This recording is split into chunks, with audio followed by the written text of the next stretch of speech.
Presidente de todos los mexicanos, su servidor Carlos Pozos, reportero de La Molécula Oficial y columnista de la revista Petróleo y Energía. Buenos días pues a las autoridades aquí presentes, buenos días a los colegas. Antes de iniciar mis preguntas, comentarle, señor presidente, que estuve en Tabasco con los ingenieros que construyeron la refinería Olmeca, esos ingenieros civiles, esos ingenieros militares, navales, y quienes le dan la vida al aeropuerto, al Tren Maya, a las hidroeléctricas y a muchas obras más de nuestro país. Señor presidente, el pasado 1 de julio fue el Día del Ingeniero y le piden posfechado un mensaje de felicitación. El ingeniero José Alfonso Domínguez Gil, que él es el presidente de la Unión Mexicana de Asociaciones de Ingenieros y que agrupa a 60 asociaciones y colegios, le solicita respetuosamente, de ser posible, como sucedió aquí con los arquitectos, se pueda dar un espacio en esta mañanera para el día lunes 15 de agosto, fecha cuando la UMAI, la Unión Mexicana de Asociaciones de Ingenieros, cumple 70 años de su fundación, y hacerle entrega a usted el premio a la excelencia ingeniería, así como dirigentes de ingenieros centroamericanos le piden a usted hacerle una entrega y una medalla que consideran que usted la merece. Por otra parte, señor presidente, comentarle que a 1 mes y medio de su instrucción girada a la Secretaría de Gobernación de atender el asunto de la Fundación Manuel Rosada y Cuéllar, pues hasta el momento no ha sucedido nada, están esperando la llamada y, como usted ha dicho, instrucción girada y no supervisada, se la lleva. Inicio, señor presidente. Ayer usted en este espacio reconoció la labor de los profesores, tanto de la coordinadora, así como del Sindicato Nacional de Trabajadores de la Educación. Señor presidente, todo indica que concurre la corrupción al interior del Sindicato Nacional de Trabajadores de la Educación. Existen acusaciones explícitas de una señora uruguaya de nombre Elena Sanguinetti. Es quien maneja por encima del secretario de Administración y Finanzas, el profesor José García Mora, de forma arbitraria y en beneficio personal, los recursos del sindicato de maestros.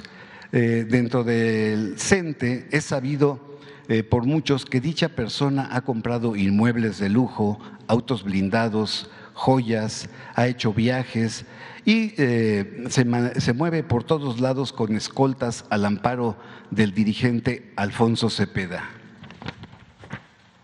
Presidente, la pregunta es, usted que de la soberanía de los pueblos, ¿nos pudiera decir, por favor, por qué el dinero del Sindicato Nacional de Trabajadores de la Educación, el sindicato más poderoso de América Latina, está en manos de una persona extranjera, quien ha puesto de rodillas a los maestros y presumiblemente ha saqueado el dinero con la venia y complicidad de Alfonso Cepeda?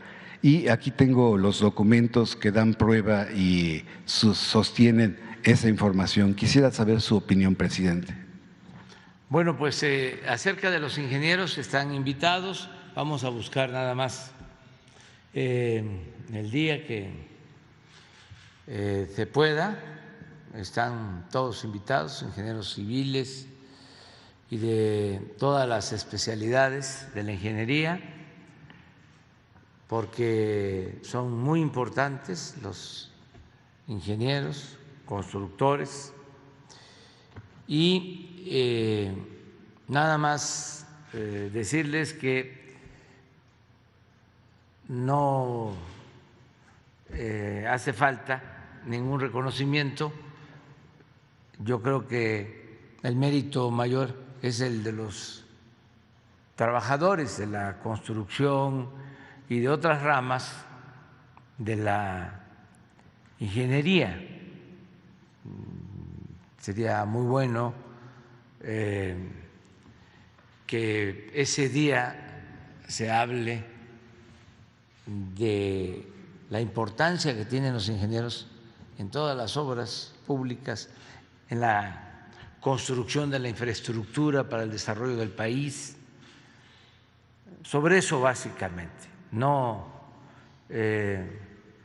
recibir nosotros ningún reconocimiento, porque lo que hacemos es parte de nuestra labor, es nuestra función, nuestra responsabilidad, nuestro deber.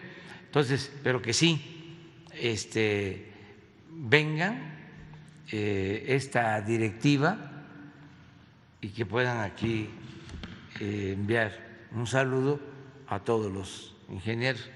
Acerca de lo del sindicato de maestros, yo creo que eso puede responderlo el secretario general, el maestro Cepeda. Él es una gente seria, responsable, esa es mi apreciación. Respeto también otros puntos de vista, pero él ha sido muy colaborador para el fortalecimiento de la educación pública en nuestro país. Nos hemos entendido bien, me llena de orgullo que, bueno, hasta en la pandemia, las maestras, los maestros no dejaban de atender a sus alumnos y no hemos tenido ningún conflicto ni con la CENTE ni con el CENTE.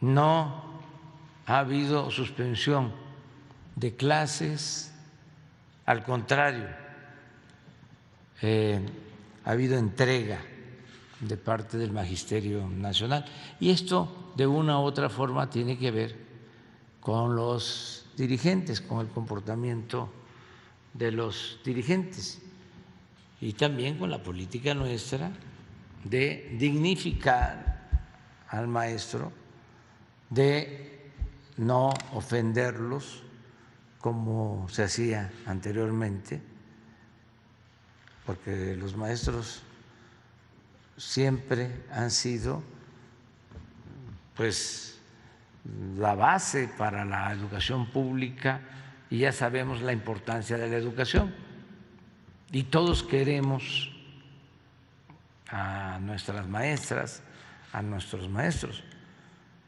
Solo los que gobernaban antes, que estaban desorientados por completo,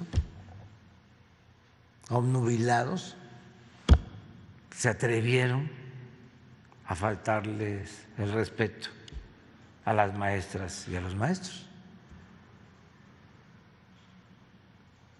Y por cuestiones ideológicas, porque como ellos no están a favor de la educación pública, pues empezaron con una campaña de descrédito a los maestros, echándole la culpa de los atrasos en materia educativa, como si fuese ese el factor principal del atraso educativo que tenemos, que debemos de reconocerlo, pero que estamos avanzando. Primero, pues, garantizando mejores condiciones de vida, que haya alimentación, que los alumnos no vayan con hambre a la escuela. Primero, combatir la pobreza, porque como dice el verso de la canción, las letras no entran cuando se tiene hambre y cuando no hay buena alimentación de los niños, pues no asimilan el conocimiento, se duermen, no están en condiciones de aprender lo que se les enseña. Entonces, es importantísimo combatir la pobreza, que haya igualdad, y también es muy importante pues el tratar a los maestros con respeto, que tengan salarios justos. Acabamos de lograr pequeño aumento, tampoco mucho, para los maestros, porque ahora está en 14,800 pesos mensuales el promedio de lo que ganan los trabajadores inscritos en el Seguro Social. 14,800 pesos mensuales al día de ayer, promedio de lo que ganan los 21 millones de trabajadores inscritos en el Seguro Social. Y el promedio de los maestros estaba en 12,000. Entonces, lo que estamos haciendo es que nadie gane menos de 14. Eso nos significó una ampliación presupuestal de 25,000 millones de pesos. Entonces, por eso tenemos muy buena relación con el magisterio, con los dirigentes, y yo creo que el caso que mencionas lo puede responder el maestro Cepeda. Y sobre la Fundación Rosado Cuéllar y la llamada de la Secretaría de Gobernación, ¿se hará? Se hará, vamos a seguir insistiendo. Perfecto. Presidente constitucional de los Estados Unidos mexicanos, antes del año 2018 aprobaban con sobornos todas las reformas emitidas. Hoy hay una moratoria legislativa sin una mayoría calificada desde el 2021, en donde los traidores a la patria y apátridas no aprobaron la contrarreforma eléctrica. Comentarle, señor presidente, que de 1917 a la fecha, nuestra Constitución ha sido reformada en 741 ocasiones a través de 233 decretos aprobados por el Constituyente Permanente, haciendo de nuestra Constitución una de las más reformadas en todo el mundo. Las reformas que se llevaron con el apoyo del Poder Legislativo en el tiempo neoliberal, pues fue para legalizar la corrupción, el robo, la entrega de bienes nacionales a particulares y extranjeros y afectar a los trabajadores y campesinos durante todo el periodo de 36 años y recientemente con las reformas estructurales. La senadora Telles dice que usted es un violador serial de la Constitución. La pregunta es, usted, actual presidente de México, ¿estamos seguros que no se arrodillará como lo hicieron Carlos Salinas de Gortari, Ernesto Zedillo Ponce de León, Vicente Fox Quesada, Felipe Calderón Hinojosa y Enrique Peña Nieto, presidente?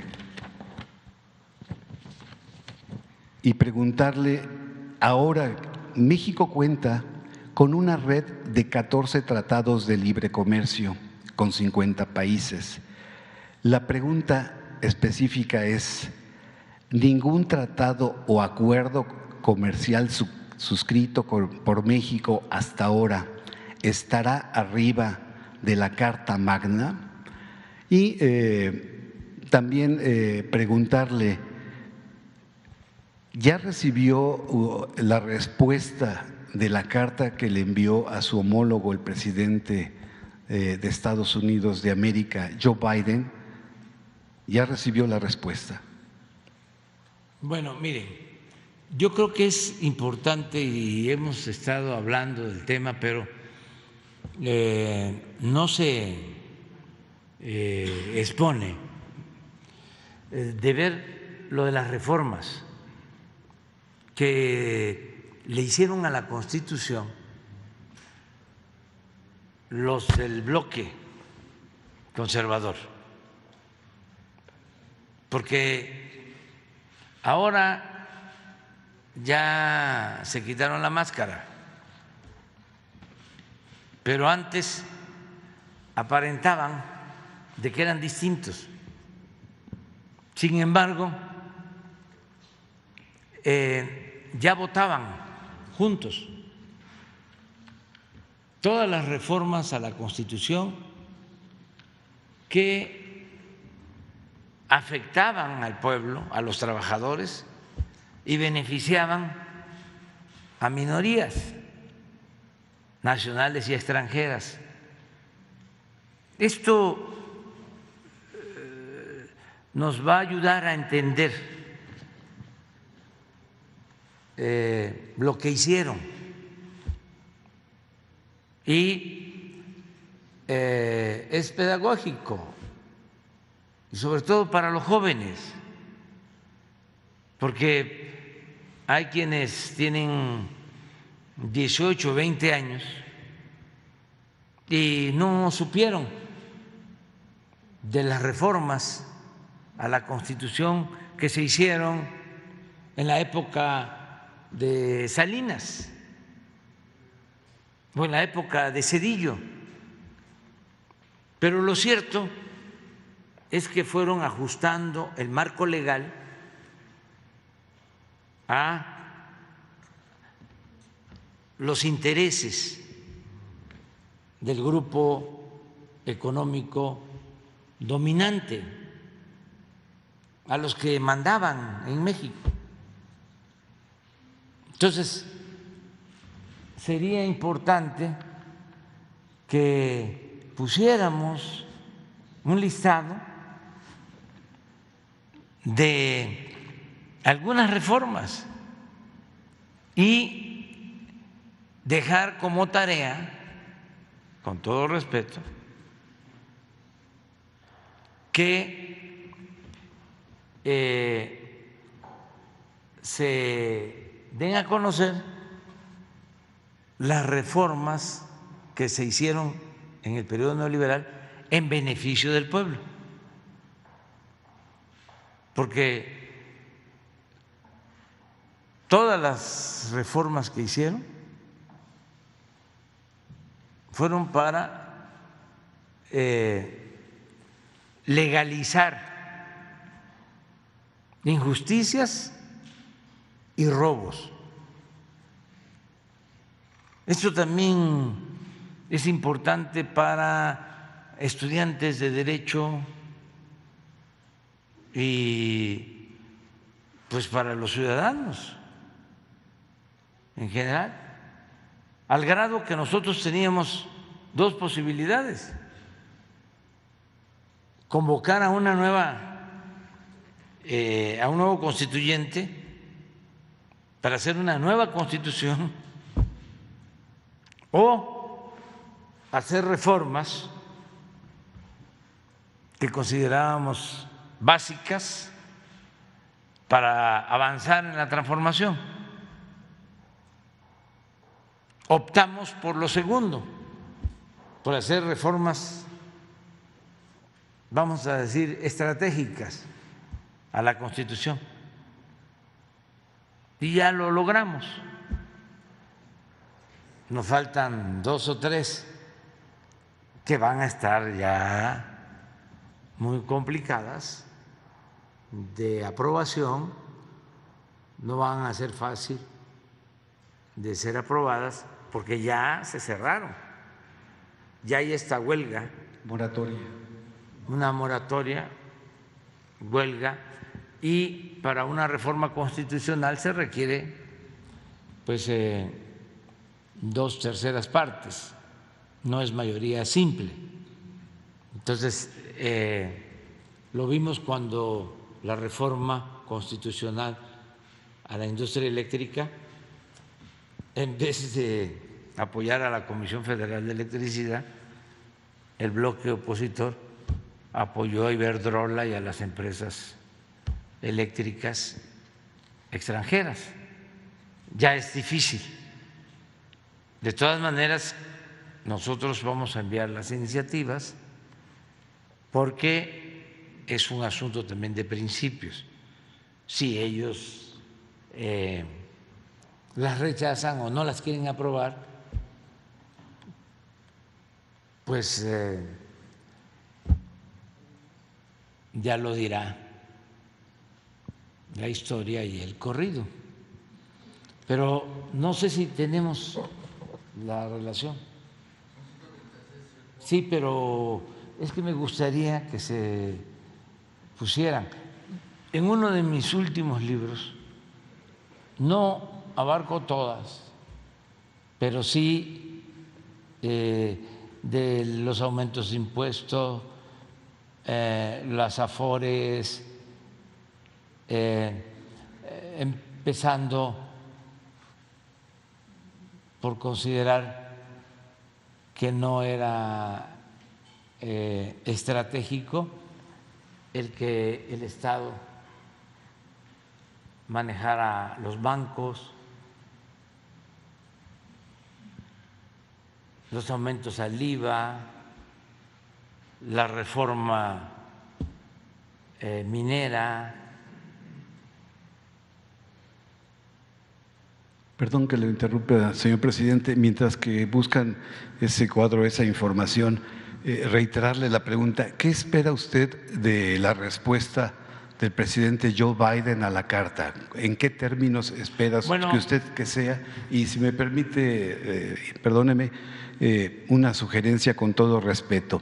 ¿Será posible poner en pantalla, como están en la Cámara de Diputados y Cámara de Senadores, en letras de oro, pues la frase de un gran hombre que diera origen a la independencia, el general Vicente Guerrero, ponerlo en pantalla ahí junto con la imagen de Ricardo Flores Magón, en donde que nos recordara a todos esos apátridas, a todos los mexicanos, que la patria es primero? Yo creo que sí está, ¿no?, la frase. Sí, sí está, pero ponerla aquí en pantalla para que diario todos veamos que primero es la patria es primero. Pues sí, pero sería bueno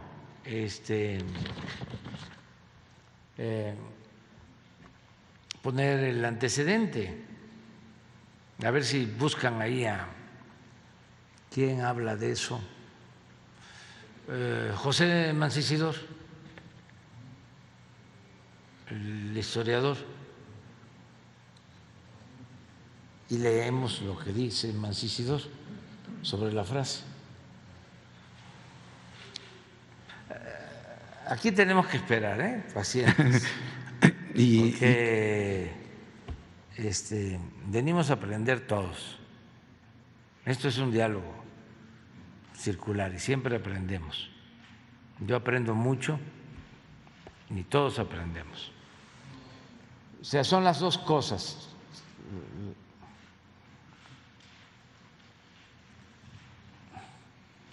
El libro de Mancisidor creo que está reeditado por el Fondo de Cultura.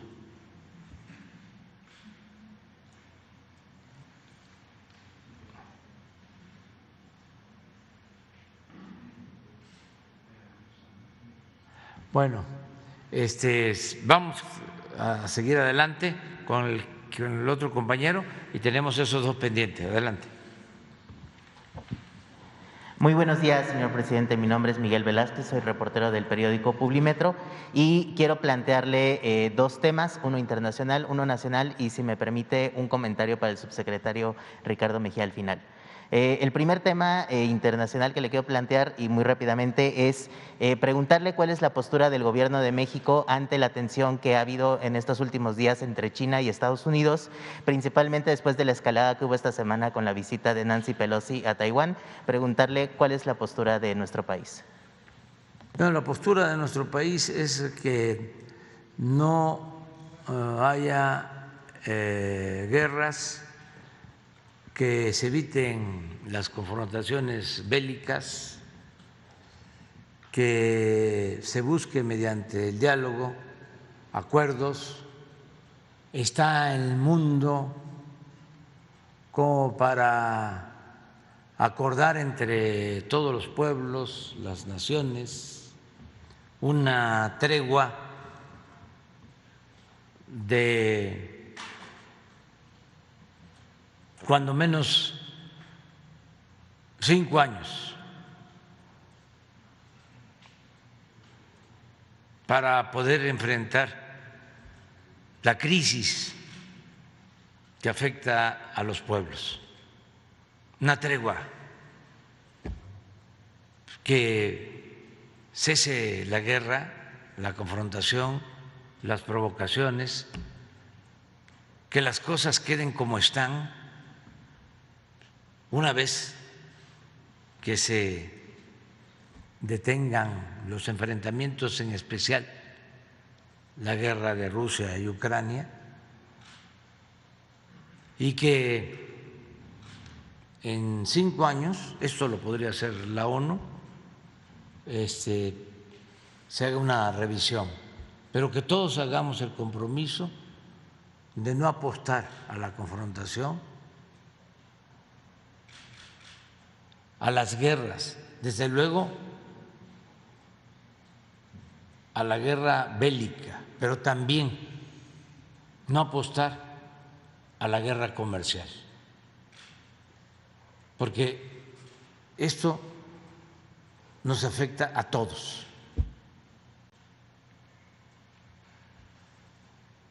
Primero fue la pandemia, luego lo de la guerra de Rusia con Ucrania, ahora estas tensiones en Taiwán. Tenemos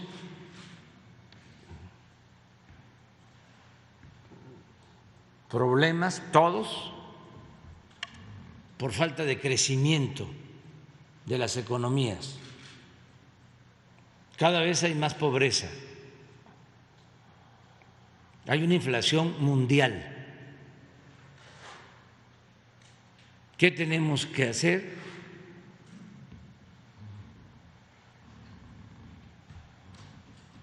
Impulsar las actividades productivas, crear empleos, atender a los pobres y buscar la cooperación de naciones y de pueblos para el desarrollo. No a las provocaciones, no a la guerra. No queremos hegemonías en el mundo. No es mucho pedirle a Estados Unidos, a Rusia, a China, que acepten esta propuesta. Y se podría plantear en la ONU. Ningún gobierno del mundo puede y debe actuar de manera irresponsable.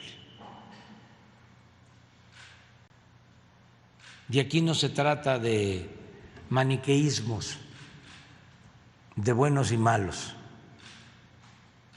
Aquí se trata de tomar en cuenta la necesidad de los pueblos, poner por encima de los intereses de gobiernos y de grupos de poder económico el interés general, el interés de los pueblos.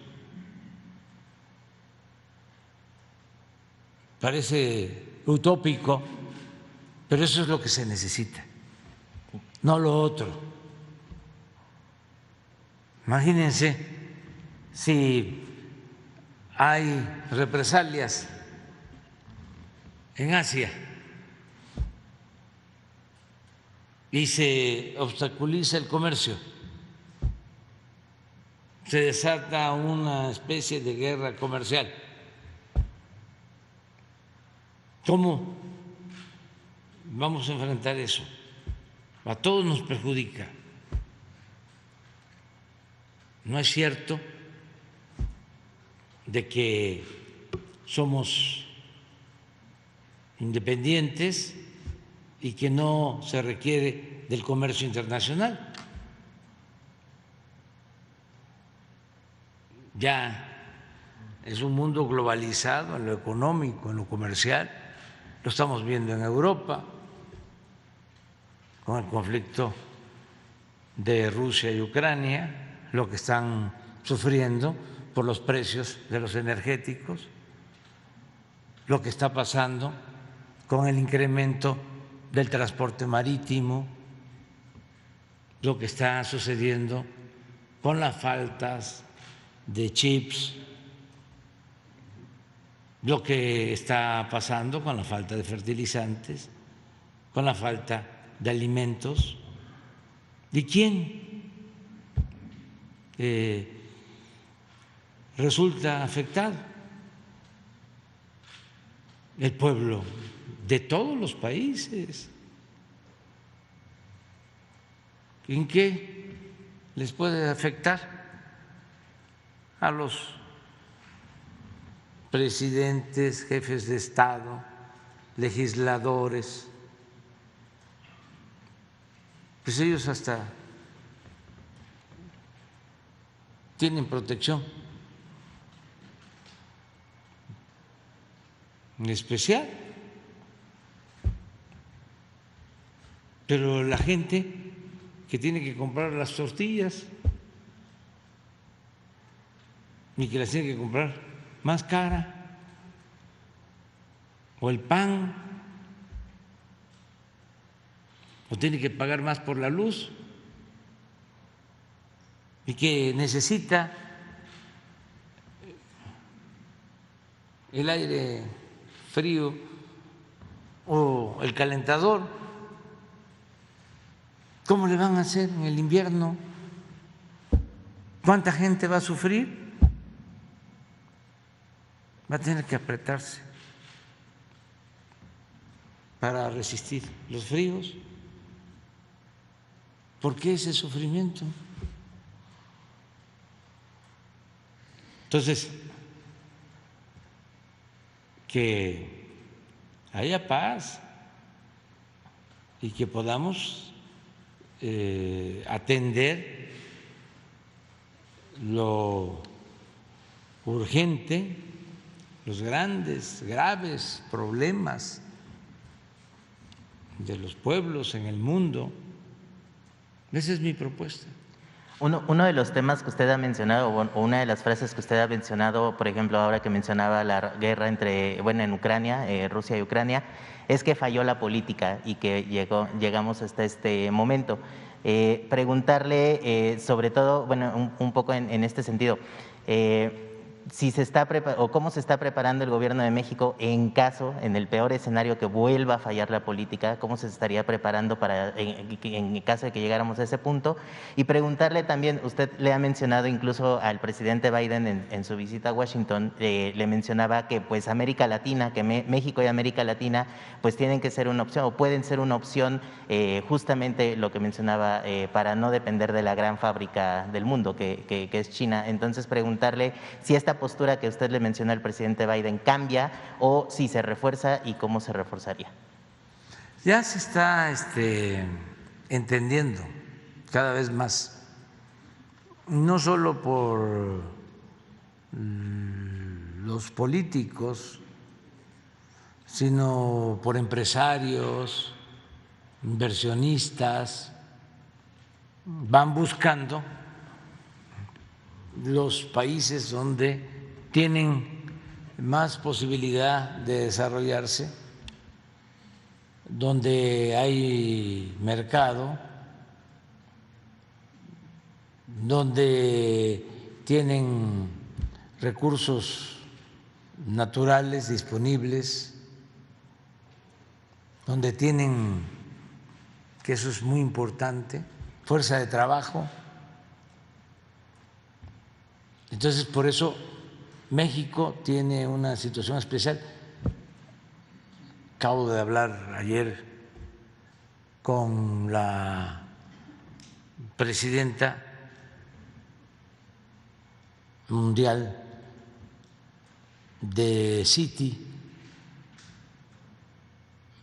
y su análisis es que México está entre los países más atractivos para la inversión en el mundo.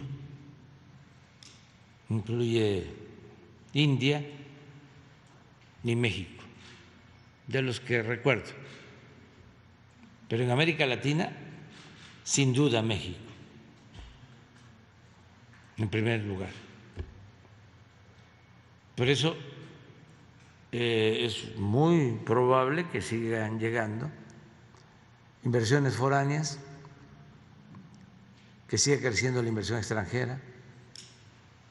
O sea, hay condiciones en el país para el desarrollo. Estábamos también viendo que se habla de la instalación de plantas para baterías en el norte de México,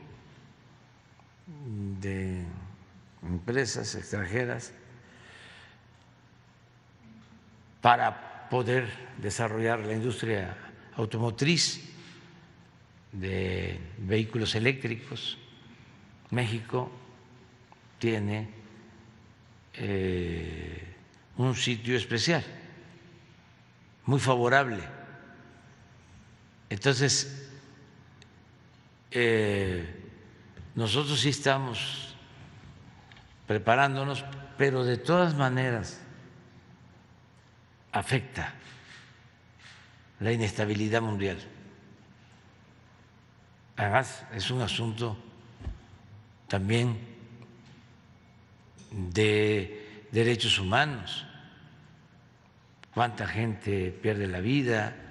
Es desplazada, no es para frivolidades, así como tampoco es para jugar el ajedrez de la política en las cúpulas del poder mundial, así tampoco es un asunto frívolo, es algo que tiene que ver con la sobrevivencia, la vida misma de miles de millones de seres humanos. Entonces, eso es lo que se tiene que plantear.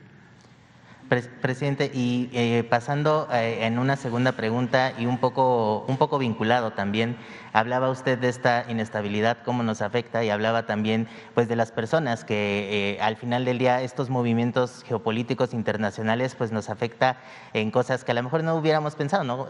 Mencionaba usted ir a las tortillas, comprar el pan, y uno de los temas en ese sentido ya en el tema nacional ha sido pues el tema del gas. En este mes, se cumple un año de que entró en operaciones el programa de Gas Bienestar. Me gustaría preguntarle, pues ha sido un año complicado por la guerra en Ucrania, ha sido un año complicado por la inflación, pero ¿cuál es su evaluación de este programa a un año de operaciones? Muy buena la participación de Pemex en este mercado, porque ayuda a que haya competencia y regula precios. Aparte de que el gas se ofrezca a mejor precio y que los tanques estén llenos, alcancen para más días, ayuda a que las empresas distribuidoras no abusen. Hay competencia, y como lo vemos aquí los lunes, si ustedes lo advierten, desde que se inició este programa fueron dos medidas que tomamos: lo del gas bienestar y lo de los precios máximos del gas. A partir de ahí estabilizamos los precios, porque iban para arriba. Esto el lunes lo podemos ver con precisión. Sobre el que no ha habido aumento en términos reales en el precio del gas, como tampoco ha habido aumento en el precio de la luz ni en el precio de las gasolinas. Y nos sacan la cuenta, ya va a costar 500,000 millones el subsidiar la gasolina y el diésel, pero ya el secretario de Hacienda explicó, si no actuáramos así, pues tendríamos una inflación del 11, del 12%, y eso sí afecta muchísimo, porque eso nos puede provocar una crisis de consumo. Se nos caen las ventas de básicos, menos recaudación, desde luego más carestía, de aumento en el pago de las hipotecas. Entonces, si hacemos cuentas bien, que eso a lo mejor un econometrista, un economista bueno, podría hacer el balance. A ver, estamos destinando este subsidio y estamos evitando 2, 3 puntos de inflación con este subsidio.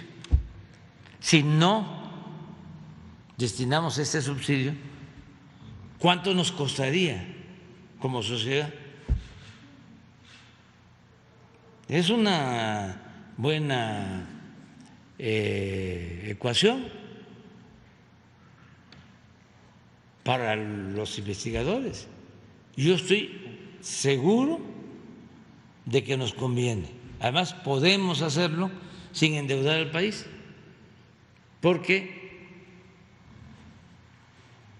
afortunadamente estamos vendiendo petróleo crudo, ya no en la misma cantidad de antes, pero vendemos 800, 900,000 barriles diarios, y el precio del crudo ha estado en los últimos 3, 4 meses arriba de $90 el barril, la mezcla. Entonces, ese excedente es el que estamos utilizando para el subsidio. Es una operación que estamos llevando a cabo. Esto les cuesta mucho a los tecnócratas aplicarlo. No lo aprendieron en la escuela. ¿Qué es lo más común? Con todo respeto, ya está en las grandes potencias económicas. ¿Hay inflación? ¿Cuál es la fórmula? Súbanle a la tasa de interés. Paren la economía. Eso es lo único que saben. Y ya están diciendo, y ojalá, y así sea, que con esas medidas van a bajar pronto la inflación. Ojalá. Yo pienso que, sin descartar esa medida, se debe de poner más atención, más énfasis en la producción. Esa es la base para el progreso de las naciones. Presidente, en este sentido, ¿qué mejoras o qué se necesitaría cambiarle, y con esto termino, qué mejoras que se necesitaría cambiarle al programa Gas Bienestar? Porque una realidad es que el año pasado que lo presentaron, pues se prometió llegar, por ejemplo, a las 16 alcaldías de la Ciudad de México para enero de este año, no se cumplió. Se prometió ofrecer 50,000 cilindros de gas al día, no se cumplió. Información que tenemos en Publimetro y que hemos publicado, que obtuvimos a través de Transparencia, dice que se ofrecen 5,000 tanques al día y se venden 3,000 tanques al día. Se prometieron 1,000 y algo de rutas, existen 98 rutas, también se publicó en eso. Y hay una realidad, sobre todo muy importante para cerca de 28 millones de mexicanos, especialmente en los estados del sureste, que es que ellos siguen utilizando leña como principal combustible para la hora de cocinar, ¿no? Para este momento. Y la encuesta nacional de salud que se publicó en esta semana, en esta encuesta citan el censo de 2020 y dicen que 12.9% de los hogares siguen utilizando leña como principal combustible. Entonces, advierte en la encuesta y advierte también un estudio de la UNAM de 2020 que esto provoca o deja a las personas en mayor vulnerabilidad ante enfermedades respiratorias, pero también ante una época como la pandemia que estamos viviendo. Y en este estudio de la UNAM que menciono, una de las recomendaciones es acercar el gas LP a estas millones de personas que necesitan este combustible. Entonces, presidente, preguntarle, ¿qué cambios habría que hacerle a este programa para que de verdad llegue a estas personas y para que de verdad pueda haber este cambio, que sería un cambio para la salud, pero también para el medio ambiente a mediano y largo plazo? Y finalmente, ya para terminar, para el subsecretario Mejía, nada más preguntarle, en una de las últimas intervenciones que tuvimos, presentamos el tema de los montadeudas, que son estos estafas que se hacen a través de aplicaciones de redes sociales. El presidente nos comentó que usted nos iba a informar al respecto, preguntarle sobre ese pendiente. Muchísimas gracias, presidente. Sí, todo lo que dices es cierto. O sea, si se ampliara el programa de Gas Bienestar, se ayuda a más gente. Ya demostró que funciona. Es una cuestión de ir poco a poco avanzando. Ya tenía Pemex todo el plan y se nos vino esta nueva crisis y frenamos un poco ese programa porque se controló el precio, que era el principal objetivo. Pero ahí está el programa y es cosa de irlo ampliando. Y sí tienes razón, todavía hay mucho consumo de leña para hacer alimentos y en el Hospital de Enfermedades Respiratorias mucha gente está afectada por eso, o sea, por cocinar con leña. Y tenemos que ir avanzando y ese es el propósito. Tenemos claro eso, de que se requiere ir avanzando cada vez más. Lo vamos a hacer hasta donde podamos y tienen que venir otros, porque la verdad era mucho el atraso. Se habían dedicado nada más a robar. El gobierno era un facilitador para hacer negocios, para sacar provecho en lo personal, no para atender las necesidades del pueblo. Entonces, nos falta todavía y estamos atendiendo lo que consideramos fundamental. Por ejemplo, es fundamental acabar con la corrupción. Eso es fundamental, porque ese es el principal problema. Si no hay corrupción, va a haber presupuesto. y va a alcanzar para atender las necesidades de la gente. Van a haber fondos para apoyar a los pobres, para apoyar la educación, para apoyar la salud. Si hay corrupción, no hay nada. Es deuda, es acumulación de dinero en unas cuantas manos, es desigualdad. Entonces, eso, por ejemplo, debe de quedar bien arraigado. O sea, el cero corrupción. También el que podamos atender a todos, respetar a todos, pero que haya el consenso de que debemos de darle preferencia a los pobres. Eso también. Parar en seco el egoísmo, el individualismo, ser más humanos, más fraternos, eso igual. Y buscar que siempre haya libertades, que se respeten los derechos humanos, que no se use la fuerza bruta, que no se reprima al pueblo, que no haya torturas, que no haya desaparecidos, que no haya masacres. Y desde luego que no haya impunidad,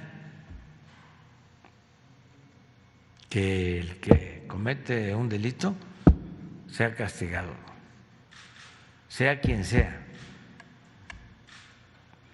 porque todavía en eso no avanzamos mucho, porque se presentan, ¿no?, delincuentes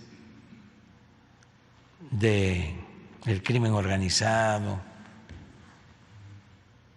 y los de cuello blanco. Hay una desproporción tremenda.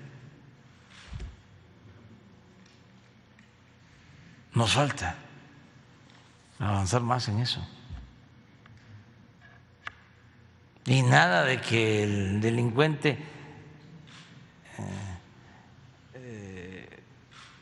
nada más es el que está en estas bandas. Imagínense el que tiene un cargo público y lo usa para robar y ni se despeina, ni pierde su respetabilidad.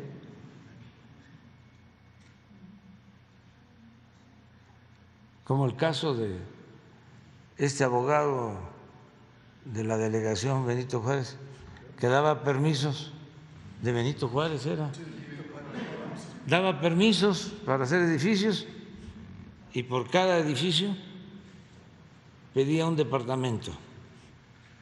Pues eso es lo que está arrojando la investigación.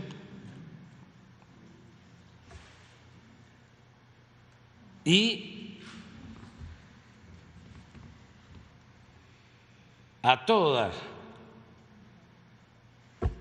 colmado de atenciones, de privilegios,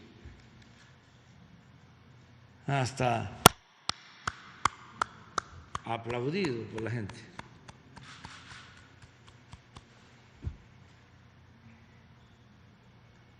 Pero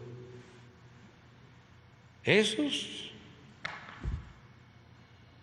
son los que también tienen que ser castigados y se tiene que acabar con la impunidad. Y a ver, contesta sobre que es también parecido, ¿no? Sí, gracias. Efectivamente, como aquí lo expusieron en mañaneras pasadas, el presidente nos instruyó a revisar este tema y sí hemos avanzado. Seguramente ya en breve, dentro de Cero Impunidad, se presentarán casos concretos. Efectivamente hay un conjunto de aplicaciones fraudulentas que ofertan supuestos préstamos o créditos sin pasar por buró de crédito ni ninguna revisión, simplemente descargando estas apps y luego dando permisos para que se introduzcan en tus contactos, en tus contraseñas, y a partir de este mecanismo fraudulento, estas aplicaciones se apoderan de la información que hay en los teléfonos celulares de quienes caen en estos engaños, y a partir de ahí empieza un mecanismo de extorsión donde les exigen supuestos pagos por servicios generados y luego van deteriorándose cada vez en una lisa y llana extorsión y amenaza de difundir imágenes de supuestos delitos cometidos por quienes son víctimas de estas aplicaciones, incluso ser exhibidos como abusadores sexuales, como pederastas, e incluso ya escalando hasta decir que van a ir contra ellos con violencia física o contra sus familias. Comentar que tenemos información que hay 350 carpetas de investigación abiertas en diferentes fiscalías, de manera muy relevante en la Ciudad de México. Se han identificado 660 apps, se han dado de baja algunas de estas, ya lo presentaremos en el reporte que se está construyendo.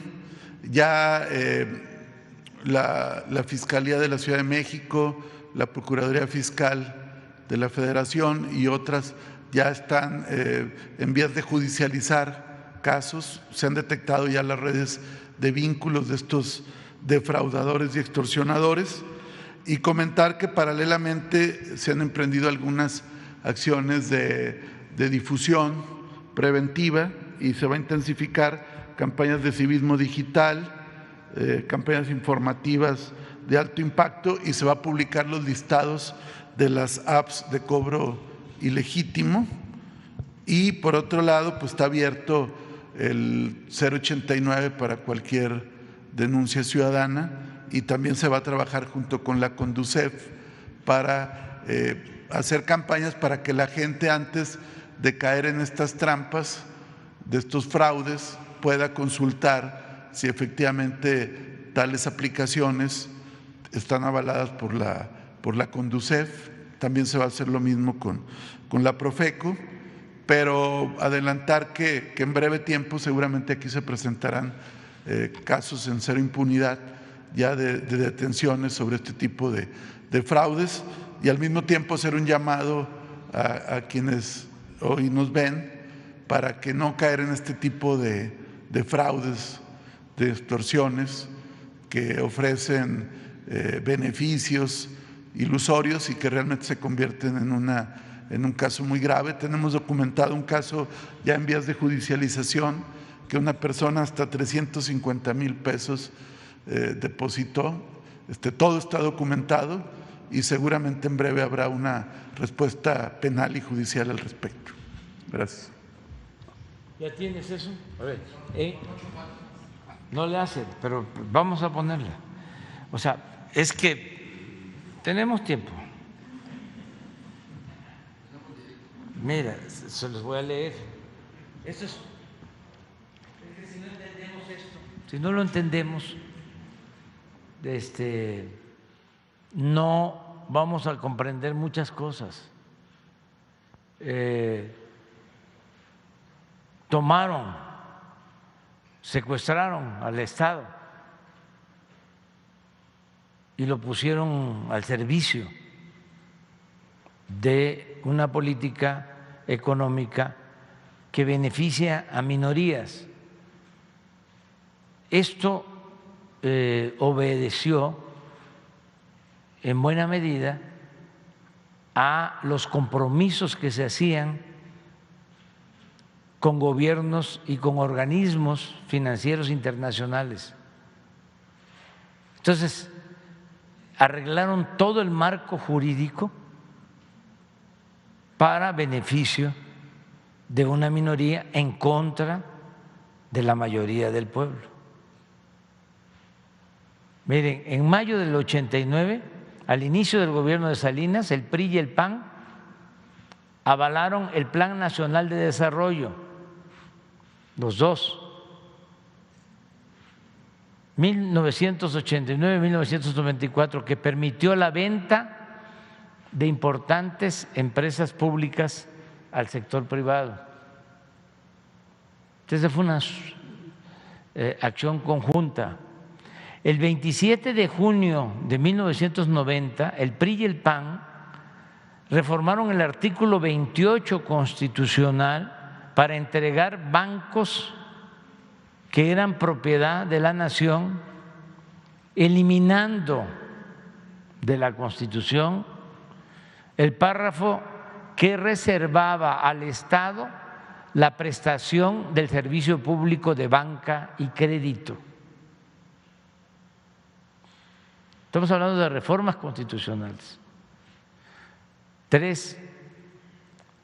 El 6, me imagino, de enero de 1992, el PRI y el PAN modificaron el artículo 27 constitucional para poner a la venta las tierras ejidales. Esa es la reforma al 27. Hoy, por esta reforma, hay enormes latifundios en manos de supuestos ejidatarios inmensamente ricos y se despojó a miles, si no es que millones, de dueños originarios de las tierras. 4. El 6 de mayo de ese mismo año, los legisladores del PRI y del PAN cambiaron la ley minera para entregar concesiones a particulares hasta por 50 años para la explotación de oro, plata y cobre. Eliminaron los límites de la superficie que podría ser concesionada. Podrían ser 50, 100 mil, 200 mil hectáreas.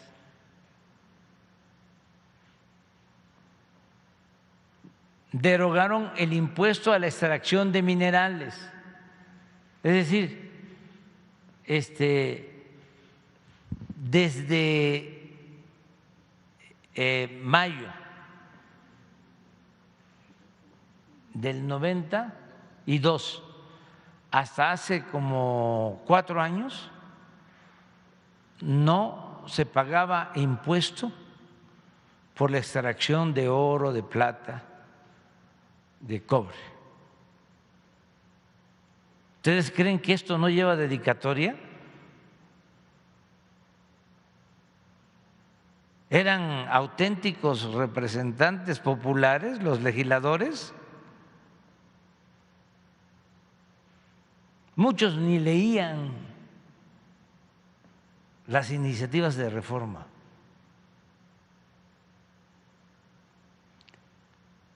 Derogaron el impuesto a la extracción de minerales y dieron lugar a la privatización de unidades y plantas mineras del sector paraestatal, como fue el caso de la histórica mina de Cananea. Ahí se entregó, a partir de esa reforma, se entregó Cananea, que era una empresa pública. Además, en ese sexenio entregaron 6.600.000 hectáreas de reservas mineras nacionales, la mayor parte de ellas a 3 concesionarios del país: Peñoles, Grupo México y Carso. Y esta misma política continuó hasta el 1 de diciembre del 2018, hasta que llegamos nosotros. En 36 años se concesionaron 90 millones de hectáreas, es decir, el 45% del territorio nacional. Ni siquiera en el Porfiriato se llevó a cabo una enajenación de suelo patrio tan extensa y descarada. 5. El 22 de diciembre de 1992 los legisladores aprobaron la reforma a una ley secundaria que, a contrapelo de la Constitución, ahí no fue reforma constitucional, fue una ley secundaria, permitió a empresas privadas, principalmente extranjeras, generar energía eléctrica. Hoy, esto empezó en el 92, de manera ilegal, porque no fue reforma constitucional. Hoy, tales empresas venden a la Comisión Federal de Electricidad o a particulares el 46% de la energía eléctrica que se consume en el país. Ahora ya es más, a precios elevadísimos. Con la nueva política energética puesta en marcha por la Cuarta Transformación, bueno, se está incrementando la capacidad de generación de las plantas del sector público y se detuvo el aumento en las tarifas. Eso es lo que estamos haciendo. Esto es lo que los llevó a acusarnos allá al gobierno de Estados Unidos, con el gobierno de Estados Unidos. Nada más un dato.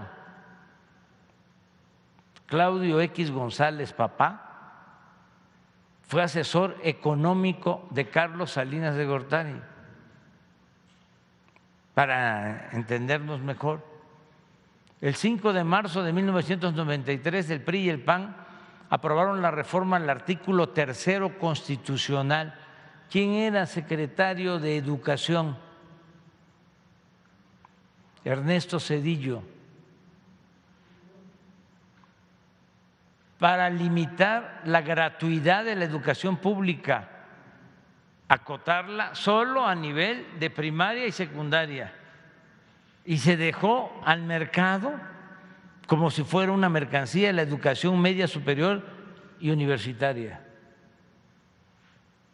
Desde entonces, 300,000 jóvenes son rechazados año con año en su intento por ingresar a la educación superior. Para justificar este absurdo, se implantó la mentira de que los jóvenes no podían ingresar porque no aprobaban el examen de admisión, cuando en realidad no había cupo para ellos en los planteles públicos por falta de presupuesto. Inventaron de que no pasaban el examen de admisión. Rechazaron cada año a miles, pues por eso no tenemos los médicos que requiere el país. 7. 18 de marzo de 1995, la mayoría del PRI en la Cámara de Diputados aprobó el aumento del IVA del 10 al 15%. 8. El 12 de mayo de 1995, el PRI y el PAN reformaron la ley reglamentaria del servicio ferroviario para privatizar Ferrocarriles Nacionales de México y venderlo a empresas nacionales y extranjeras. Tan descarado fue este atraco que, al terminar su sexenio, el expresidente Ernesto Zedillo se fue a trabajar como asesor del Consejo de Administración de una de las empresas que se quedó con la mayor parte de la infraestructura ferroviaria del país. 9. El 23 de mayo de 1996 el PRI y el PAN aprobaron la ley de los sistemas de ahorro para el retiro, AFORES, los cuales fueron entregados de esa forma a operadoras financieras privadas nacionales y extranjeras. Las administradoras de fondos para el retiro, AFORES, y con ellos la administración sin transparencia, con altos costos por la operación y baja rentabilidad para los derechohabientes. Esto ya lo remediamos, si no del todo, ya bajamos el costo de operación.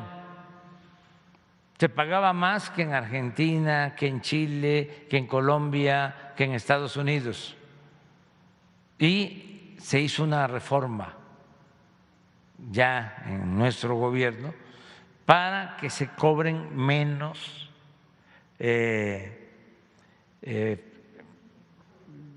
se llaman comisiones, ¿sí? Y les quede más a los trabajadores. En su primera etapa, las Afores llegaron a cobrar 3 comisiones distintas sobre el saldo en la cuenta, sobre los depósitos y sobre los rendimientos. Ahora al menos hemos garantizado a los asalariados el manejo seguro de esos fondos conforme con sus ahorros, conformados por sus ahorros, y además bajamos la comisión. 10, este es histórico. El 12 de diciembre, ni la burla perdonan, diputados del PRI y del PAN aprobaron el FOBAPROA, 12 de diciembre de 1998, que convirtió las deudas privadas de unos cuantos empresarios y banqueros en deuda pública.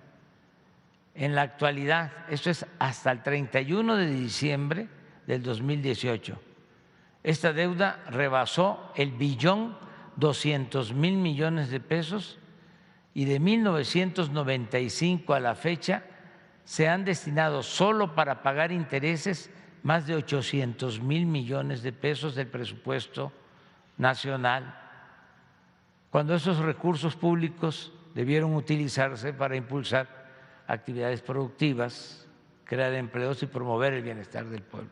11.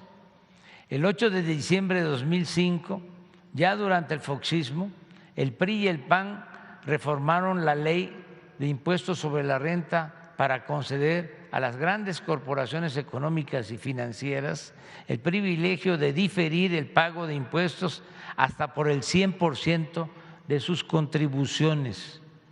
Una vez consumado el fraude electoral de 2006, el 22 de marzo de 2007, el PRI y el PAN modificaron la ley del ISSSTE y entregaron las pensiones a los trabajadores al servicio del Estado a los intereses de banqueros. Con ello los trabajadores pagarán más por sus pensiones, al final recibirán menos. 12. El 13 de septiembre de 2007, los mismos legisladores del PRI y del PAN aprobaron un paquete fiscal que incluyó la creación del impuesto empresarial a tasa única y el impuesto del 2% por depósito en efectivo, que más tarde aumentaron al 3%. Esto fue derogado posteriormente. 13. El 24 de octubre de 2008 aprobaron la Ley de Petróleos Mexicanos para dar lugar al otorgamiento de contratos incentivados, así les llaman, a empresas privadas nacionales y extranjeras para la explotación de petróleo exclusiva y hasta por 25 años mediante la asignación de áreas o bloques del territorio. Por cierto, la Suprema Corte convalidó esa reforma y rechazó una controversia constitucional presentada por 5 presidentes municipales alegando que carecen de interés jurídico en el tema. También resolvió improcedente un juicio de inconstitucionalidad interpuesto por legisladores progresistas. Siguiendo la cronología de la ignominia, recordemos que mediante un acuerdo político entre Calderón y Peña Nieto, el 20 de octubre de 2009, los diputados del PRI y del PAN aprobaron la Ley de Ingresos, en la que aumentaron el IVA del 15 al 16%, incrementando también el impuesto sobre la renta del 28 al 30% y autorizaron los aumentos mensuales a las gasolinas, el diésel, el gas y la electricidad. 14. El 2 de diciembre de 2012, al día siguiente de haber tomado posesión de la presidencia, Enrique Peña Nieto firmó con los partidos PAN, PRI y PRD el llamado Pacto por México, en el cual se acordó profundizar en las privatizaciones del sector energético, la educación, la seguridad social y las comunicaciones, así como reformas o reformar leyes fiscales, laborales y hacendarias, todo en beneficio de la clase dominante del país y de los intereses extranjeros. Poco antes, el 30 de noviembre de 2012, diputados y senadores del PRI y del PAN aprobaron la reforma laboral que eliminó derechos históricos a los trabajadores al permitir subcontratación, el pago por horas y sin prestaciones sociales. Todo esto está en la Constitución, algunas cosas ya las hemos ido quitando. 15. El 13 de diciembre de 2012 la Cámara de Diputados aprobó la mal llamada reforma educativa, que tenía como consigna someter al magisterio y avanzar en la privatización de la enseñanza. La mayoría de los senadores votó a favor de la modificación constitucional el 20 de diciembre de 2012. A partir de este momento comenzó una campaña de desprestigio, criminalización y persecución sin precedentes en la historia contra el magisterio. 16. El 18 de diciembre de 2012 el Senado aprobó las reformas constitucionales en materia de telecomunicaciones realizadas a los artículos 6, 7, 27, 28, 73, 78, 94 y 105 de la Constitución. Estas modificaciones garantizan los derechos de las empresas, pero no los de los ciudadanos, y permiten la censura previa y violan el derecho a la privacidad. Además, los legisladores dejaron fuera a las radios comunitarias indígenas y los derechos de las audiencias. La Ley Federal de Telecomunicaciones creó el Instituto Federal de Telecomunicaciones para regular el sector. Sin embargo, este acabó favoreciendo a los agentes económicos preponderantes. Esto es una realidad. Crearon este instituto para combatir los monopolios. Dejaron al Estado sin esa facultad. La Secretaría de Comunicaciones ya no tiene nada que ver con los permisos para la radio, para la telefonía, para la televisión, y crearon ese instituto. Pues ese instituto está controlado por los llamados agentes económicos preponderantes. Se supone que se creó para combatirlos, para combatir a los monopolios, pero tiene más fuerza un agente económico preponderante por esa reforma constitucional que el presidente de la República.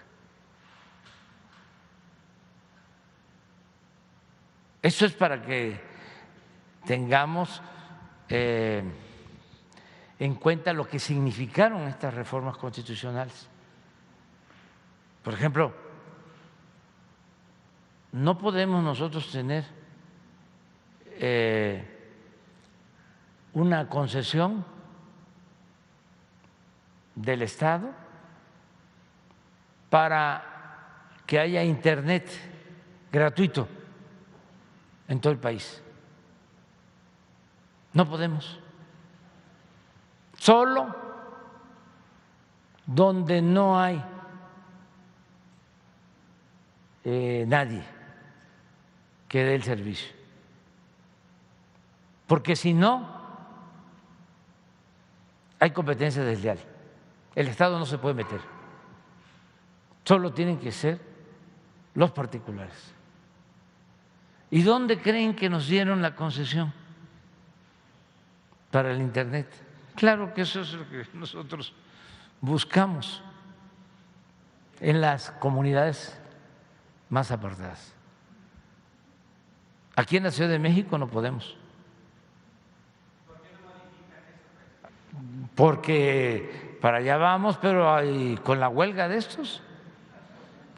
Es que es reforma constitucional. Si dejaron bien amarrado, en algunos casos no les dio tiempo. No funciona, es que es reforma constitucional. Y van inmediatamente, pues ahí tienen la mayoría de los jueces, no todos, ¿no?, a su servicio.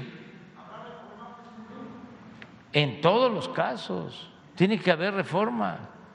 Es que es el colmo. ¿Cómo el interés público va a quedar subordinado al interés particular? Así está la Constitución, eso fue lo que hicieron. Bueno, en octubre de 2017 el Senado aprobó nuevos cambios a la Ley de Telecomunicaciones y Radiodifusión que fueron considerados un retroceso democrático. Se nulificó el derecho de las audiencias, pues se eliminó la facultad de la Secretaría de Gobernación de supervisar los contenidos y velar por el cumplimiento de los derechos constitucionales.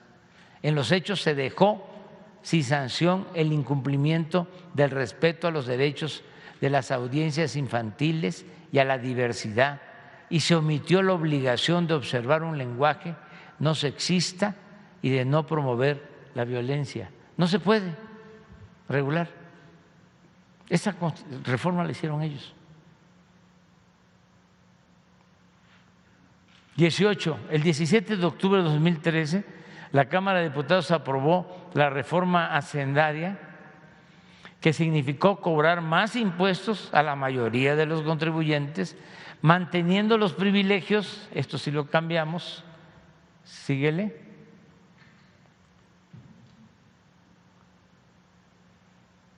fiscales para las grandes empresas y los bancos. Esto sí, de las pocas reformas constitucionales que tuvimos suerte de que se aprobaran, porque se reformó el artículo 28 y está prohibida la condonación de impuestos, porque no pagaban impuestos los grandes, o si pagaban se les devolvía. La reforma aprobada por el Legislativo y publicada en el Diario Oficial de la Federación el 11 de diciembre de 2013 fue modificada por la Presidencia mediante dos decretos del 26 de diciembre de 2013. En ellos se estableció que el Ejecutivo tenía facultades para ejercer en la práctica un poder determinante en la definición de la política tributaria. O sea, el presidente podía quitar impuestos. El artículo 39 del Código Fiscal de la Federación, Cámara de Diputados, lo habilita para condonar o eximir total o parcialmente el pago de contribuciones y accesorios y para conceder subsidios o estímulos fiscales. Pues por eso no pagaban. Y eso es exactamente lo que hizo ya el presidente Peña, otorgando estímulos fiscales a la industria manufacturera, maquiladora y de servicios de exportación y acordar diversos beneficios a otros sectores. 19.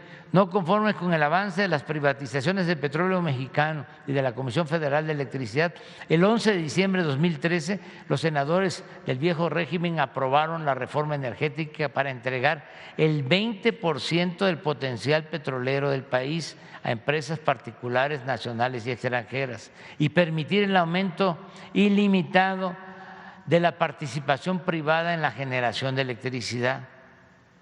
No dejo de señalar que cuando se aprobó esta reforma solicitamos, de conformidad con el artículo 35 de la Constitución, una consulta ciudadana para recoger la opinión del pueblo sobre este importante asunto de interés nacional. Sin embargo, luego de reunir más de 3 millones de firmas y cumplir con todos los requisitos, los ministros de la Suprema Corte, que ya estaban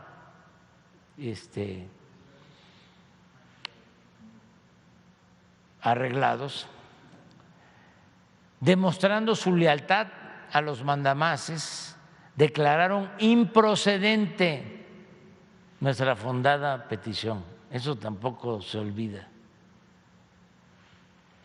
En fin, durante el periodo neoliberal las leyes se aprobaron por consigna y a modo, en el sentido que exigían los potentados políticos, funcionarios y legisladores para beneficio de particulares, sin importar el interés público.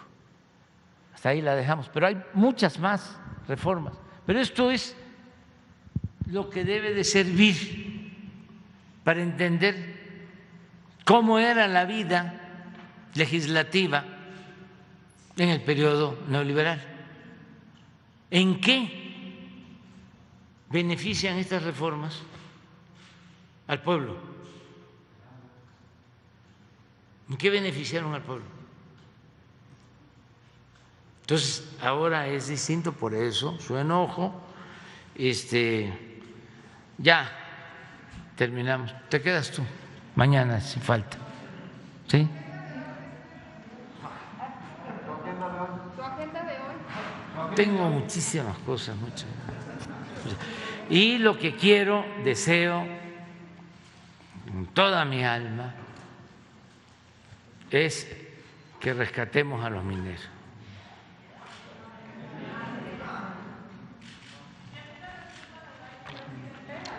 Que rescatemos a los mineros. El general Agustín Radilla, subsecretario de la Defensa, porque nosotros no tenemos nada que ocultar, está con COVID, el general secretario, Luis Crescencio Sandoval González, está muy bien, ya ve que ahora ya no pega tan fuerte, está muy bien, está trabajando, pero el subsecretario lo está sustituyendo, supliendo. Desde luego él está dando las órdenes, el general secretario, y lo que acordamos ahora, a ver si lo logramos. Aprovecho para decirle a Germán Martínez de Conagua, a Octavio Romero Oropesa, que se pongan de acuerdo con el general Radilla, también a Manuel Bartel de la Comisión Federal de Electricidad, a la jefa de gobierno de la Ciudad de México, a los gobernadores de la región que puedan tener bombas grandes para sacar el agua, bombas muy grandes que podemos llevar en los aviones de carga de la Fuerza Aérea, por tierra, pero aprovechar el día bien para avanzar, porque aquí en la conferencia pues también es para tomar acuerdos y decisiones. Ya nos están escuchando, y que se pongan de acuerdo con el general. Ya está el plan de N3, desde los primeros momentos se movilizaron 92 elementos con especialistas,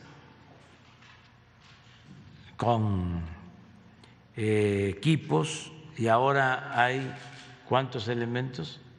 Ahorita por todos 230. Sí. 230 del plan de N3, y estamos trabajando de manera coordinada con el gobierno del estado de Coahuila, con los gobiernos municipales, y mandarle un abrazo a los familiares. No hay que perder la fe, no hay que perder la esperanza. Un abrazo muy fuerte, y van a seguir contando como siempre con nosotros, no están solos. Las investigaciones, porque va a salir sobre los responsables, los permisos, las inspecciones, todo eso lo estamos dejando para después. Ya tenemos la información básica, ya sabemos quiénes tienen las minas, quiénes las explotaban, quiénes vendían el carbón, todo, pero no hablemos de eso ahora. ¿Sí? Vamos a buscar salvar a los mineros, a rescatarlos, básicamente. Y ya para terminar, pues informarles que ya envié la carta al presidente Biden, y no podemos decir nada hasta más adelante, ¿sí? Pero ya se envió con un propio, como se decía antes, con un propio, se envió la carta. Muchas gracias.